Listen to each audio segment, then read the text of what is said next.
Box office దగ్గర మొదటి రోజు ఓవరాల్ గా అనుకున్న అంచనాలను మించిపోయి మాస్ రచ చేసిన pan India sensation rebel star Prabhas నటించిన లేటెస్ట్ మూవీ రాజాసాబ్ 100 కోట్ల గ్రాస్ మార్కును దాటేసి ఎక్సలెంట్ గా కుమ్మేసింది. మొత్తం మీద తెలుగు రాష్ట్రాల్లో 60 కోట్లకు పైగా గ్రాస్ ను, వరల్డ్ వైడ్ గా 101 కోటికి పైగా గ్రాస్ మార్కును అందుకుని కుమ్మేసిన ఈ సినిమా రెండవ రోజు ఉన్నంతలో మిక్స్డ్ టాక్ తో కూడా మంచి హోల్డ్ ను చూపెడుతూ దూసుకుపోతూ ఉండటం విశేషం. ఓవరాల్ గా బాక్సాఫీస్ దగ్గర ట్రాక్ చేసిన సెంటర్స్ ను బట్టి తెలుగు రాష్ట్రాలలో 17 నుండి 18 కోట్ల రేంజ్ లో గ్రాస్ మార్కును అందుకునే అవకాశం కనిపిస్తూ ఉండగా ఫైనల్ ఆఫ్లైన్ టికెట్ సేల్స్ లెక్కలను బట్టి కలెక్షన్స్ మరింతగా పెరిగే అవకాశం కూడా ఉంది. ఇక హిందీలో ఈ రోజు సినిమా 7 నుండి 8 కోట్ల వరకు గ్రాస్ మార్క్ అందుకునే అవకాశం ఉండగా Karnataka, Tamil, rest of India అంతా కలుపుకొని 4.5 కోట్ల నుండి 5 కోట్ల రేంజ్ లో గ్రాస్ మార్కును సాధించే ఛాన్సెస్ ఉన్నాయి. ఓవర్సీస్ లో కొంచెం డ్రాప్స్ ను చూపెడుతూ ఉన్నా ఓవరాల్ గా అక్కడ కూడా $500,000 మార్క్ డాలర్స్ ను దాటేసే ఛాన్సెస్ ఉండగా వరల్డ్ వైడ్ గా బాక్సాఫీస్ దగ్గర రెండవ రోజున సినిమా ఇప్పుడు 35 కోట్ల నుండి 36 కోట్ల రేంజ్ లో గ్రాస్ వసూల మార్కును అందుకునే అవకాశం ఉంది.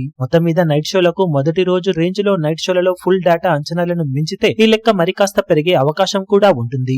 ఓవరాల్ గా ఈ రోజు సాధించే కలెక్షన్లతో తెలుగు రాష్ట్రాల్లో 78 కోట్లకు అటు ఇటుగా గ్రాస్ కలెక్షన్ల మార్కును దాటబోతున్న సినిమా వరల్డ్ వైడ్ గా 136 కోట్ల నుండి 138 కోట్ల మధ్యలో గ్రాస్ ను అందుకునే అవకాశం ఉంది. ఫైనల్ ఆఫ్లైన్ లెక్కలను బట్టి కలెక్షన్స్ కొంచెం పెరగవచ్చు.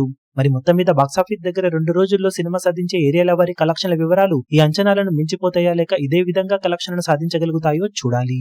ఈ వీడియో మీకు నచ్చినట్లయితే లైక్ చేయండి, షేర్ చేయండి, ఛానల్ ను సబ్స్క్రైబ్ చేయడం మాత్రం మరవకండి. ఏ చిన్న అప్డేట్ ను మిస్ అవ్వకూడదు అనుకుంటే బెల్ ఐకాన్ ను ప్రెస్ చేయండి.